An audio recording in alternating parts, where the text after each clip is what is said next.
Thing. Well, thank you, Jim, for leading on this and on human rights around the world.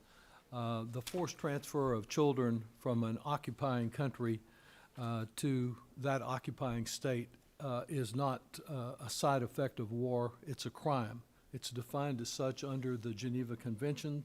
The International Criminal Court, of course, has already issued arrest warrants for Putin and his assistant who've led the effort to kidnap these children. This hearing exists because accountability for that crime demands our sustained attention, and because that attention is being actively undermined by our president intent on appeasing a war criminal.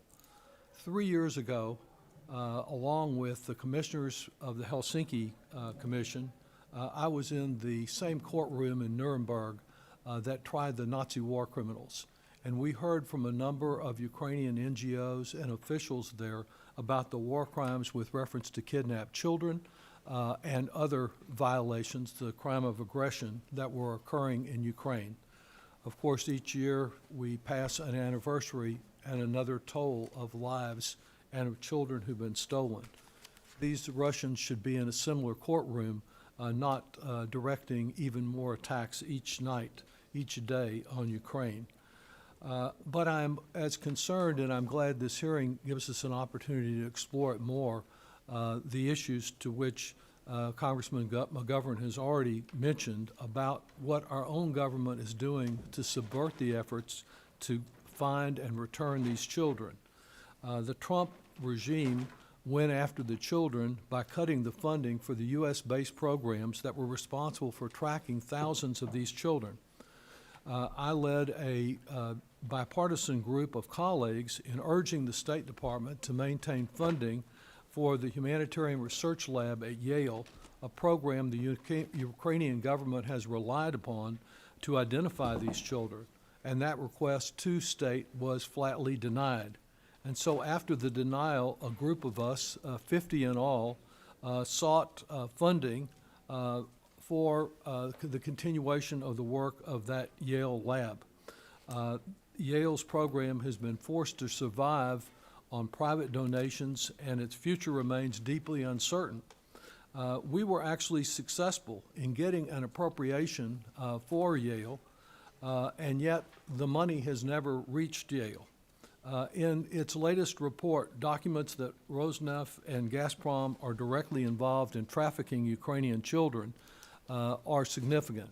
More than 2,000 children were taken to Russian, quote, re-education camps, that is, deny your Ukrainian heritage and culture camps, owned by Rosneft and Gazprom subsidiaries.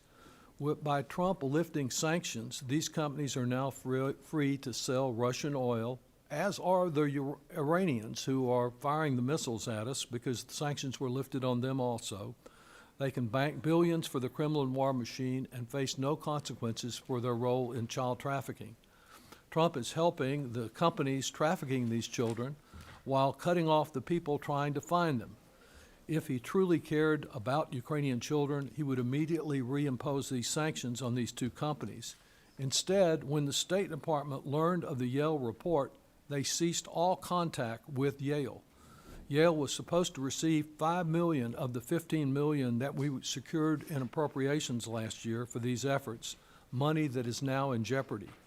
Yale told the truth about Trump's policies and what they meant for trafficking children. Like so many others, it's being punished for truth-telling. The leaked communications between Steve Witkoff and Putin assistants only confirm what the pattern already shows. The Trump regime's approach to Ukraine has been grimly consistent from the start. Appeasement, condemning the murdered, calling it peace. Whatever Putin wants, he seems to get. Meanwhile, Ukrainians are huddled through the winter without heat, children on playgrounds are ducking missile fire, and 35,000 kids at least are sitting in Russian facilities waiting for someone to come for them, and we can't maintain the funding for the critical American entity that has been tracking those kids. The witnesses before us today we're very fortunate to have. I know you've done painstaking, courageous work to document these crimes and to keep the world's attention on the children that Putin has stolen. They deserve a government that supports their work instead of sabotaging it, as has happened. 35,000 children are waiting. This hearing is not enough, but it is a start, and we will not stop here. Thank you, Mr. Chairman. Thank you.